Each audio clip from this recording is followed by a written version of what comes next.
Have you ever imagined waking up one morning and realizing you can't even make yourself that familiar cup of tea?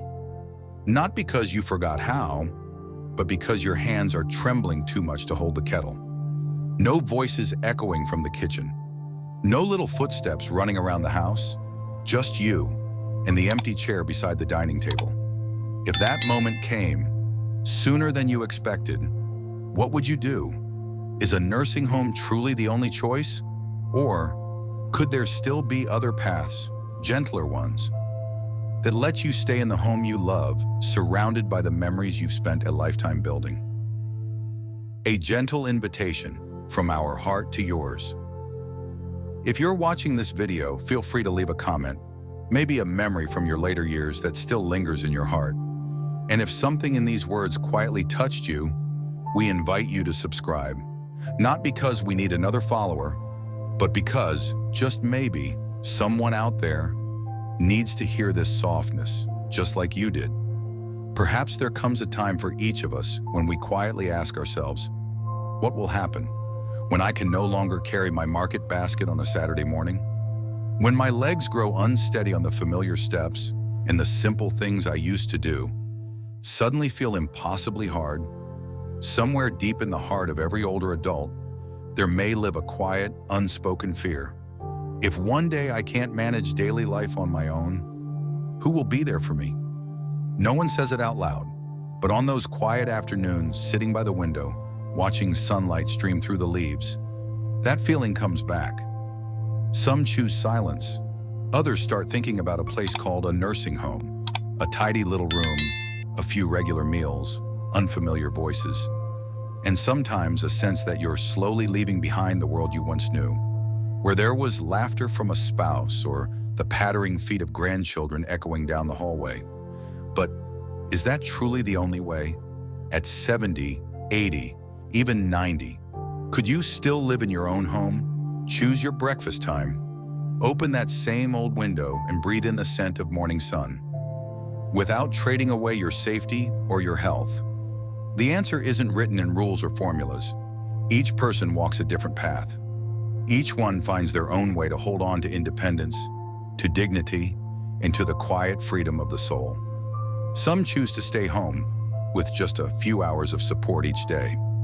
Some find their way to local programs where they receive not only warm meals, but warm smiles and gentle laughter from people who understand. Some choose to live with an old friend, sharing a roof and stories at night. Others make a few small changes in their home and are surprised to find they can live independently for years to come. And then there are people like Mr. Walter, an 82-year-old retired mechanic from Leeds, who found himself sharing a home with someone 5 decades younger, just so that each afternoon he could hear one simple question: tea or coffee today, sir? There's no perfect answer, but there are quiet choices that, if discovered early, can turn aging into not a retreat, but a quiet triumph. A life still rich with meaning, still full of moments to live.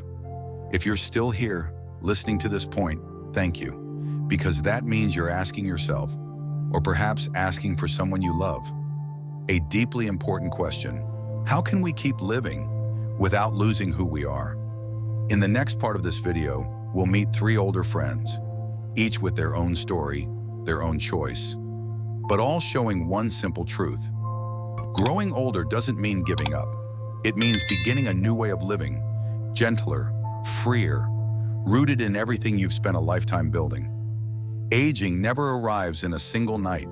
It drifts in like morning mist, soft as the ticking of a clock, until one day you realize you need to hold the railing to step down the porch, or you spend the whole morning searching for your reading glasses, which somehow ended up in the kitchen drawer.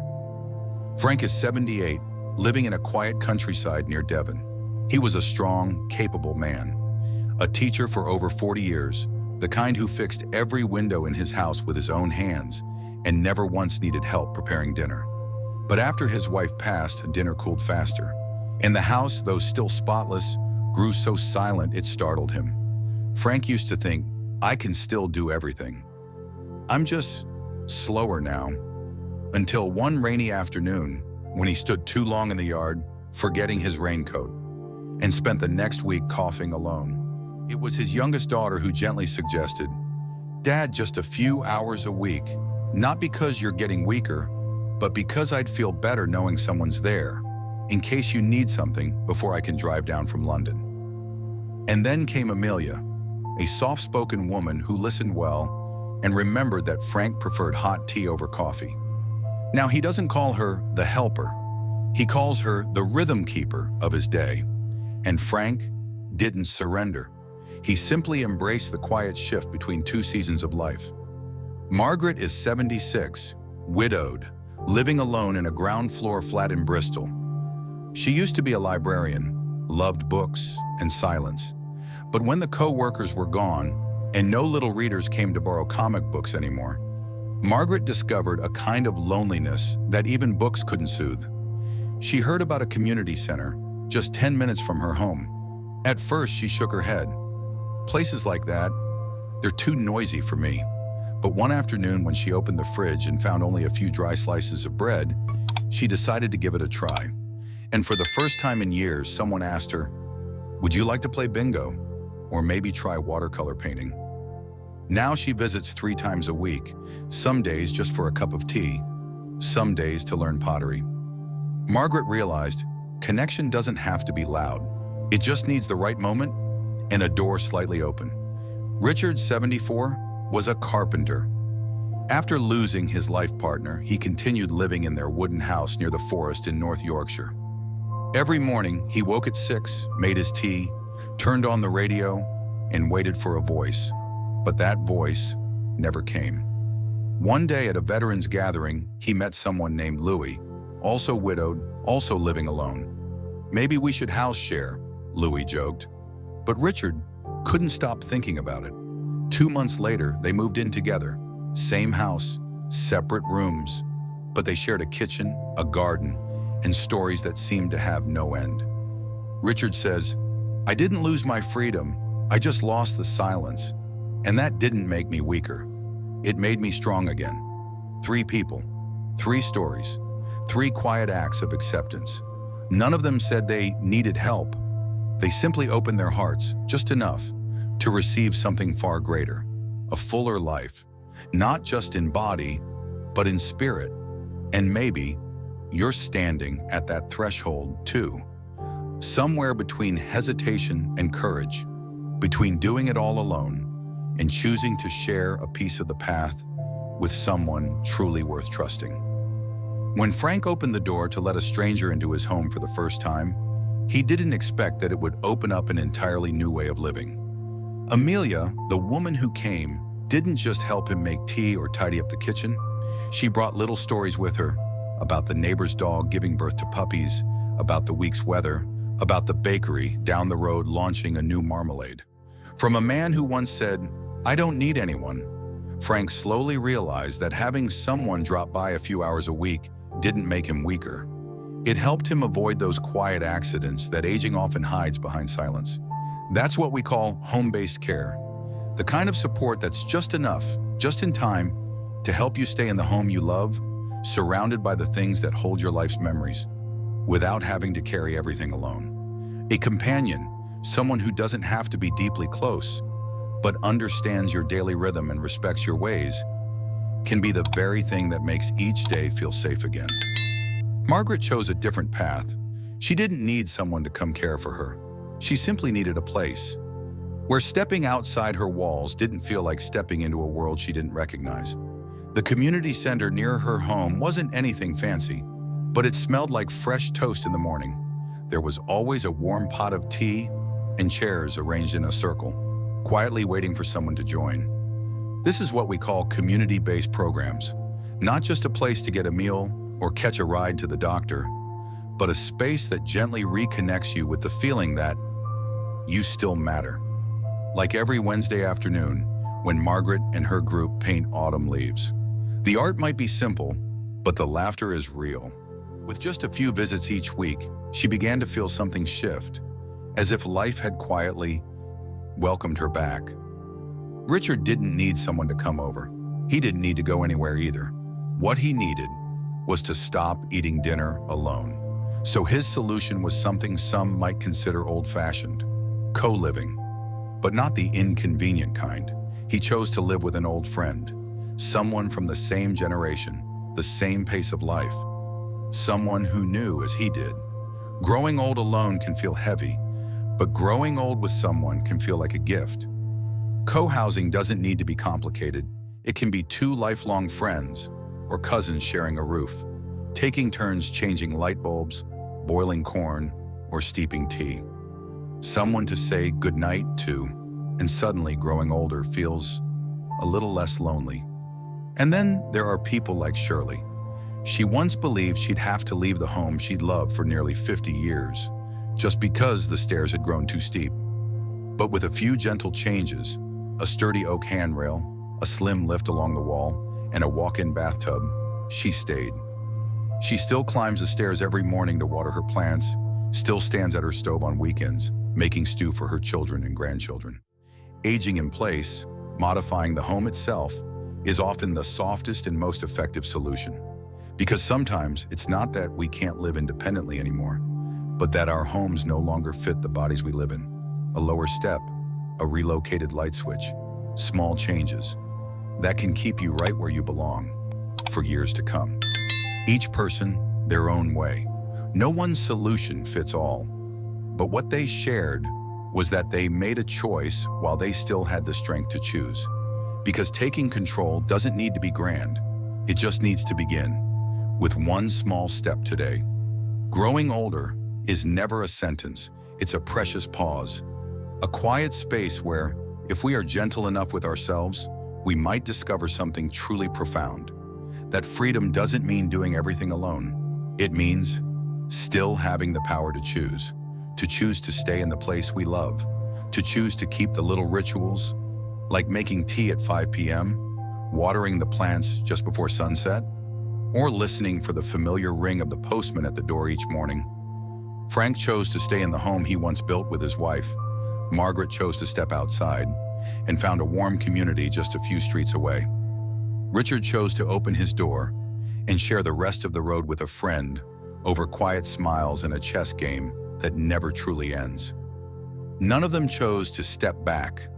They simply chose a way of living with more connection, just enough companionship and joy gathered gently from life's smallest moments. And perhaps that can be your choice too. It doesn't have to be grand.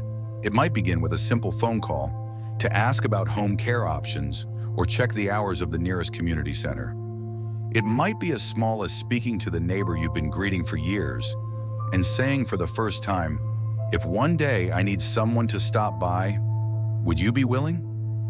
We're not waiting to be rescued, but if a hand is offered, gently, respectfully, then reaching out to take it is its own kind of courage.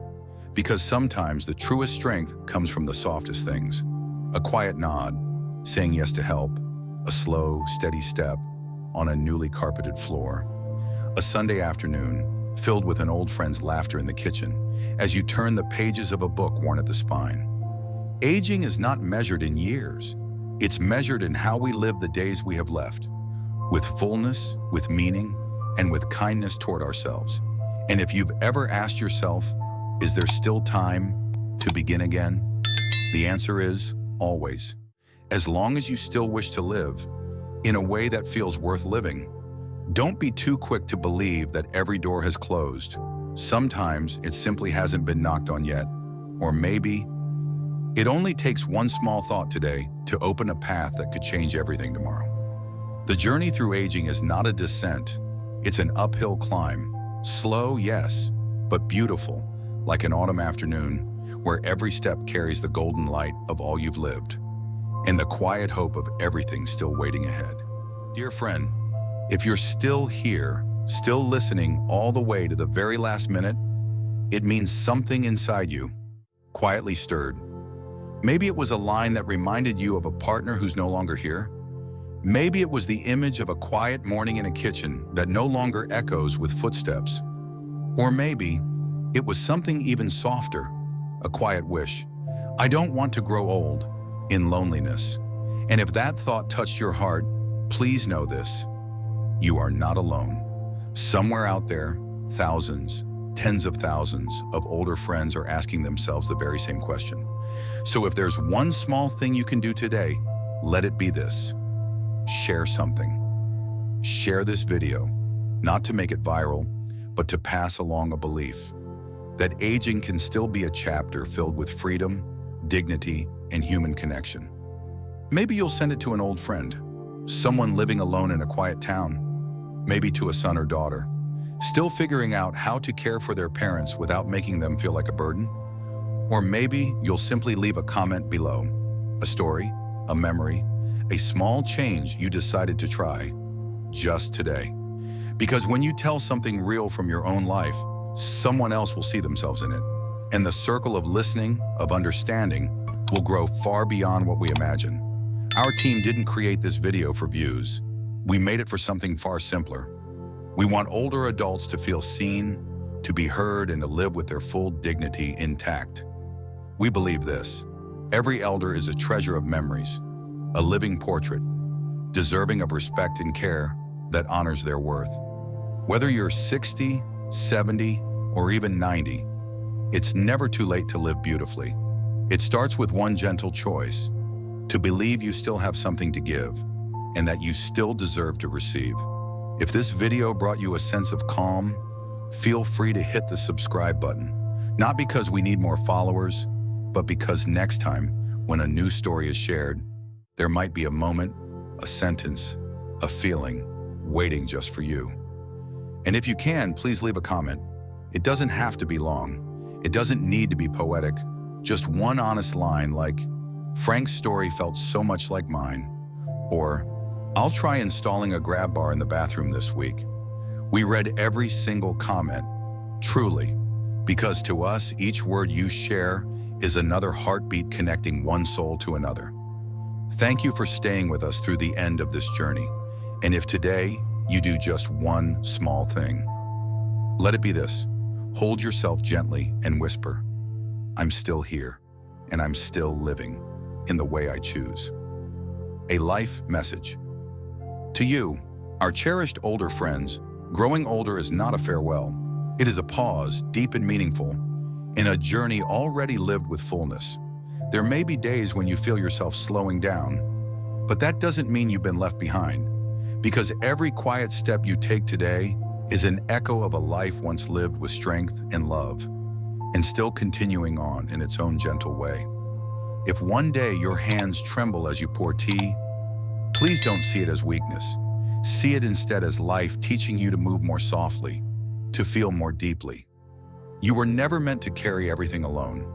There are doors still open, waiting for someone to step in to help you hold on to freedom without having to trade away dignity. Maybe it's a few hours of gentle care each week, a ride to the nearby community center, or simply an invitation. "Shall we have a cup of tea together this afternoon?" That's not dependency. That's you telling life, "I still choose to live," with kindness toward myself. Whether you're in your 60s or you're walking proudly through your 90s, please always remember this: every new day is still a chance to begin again in your own way. And this journey was never too late to start.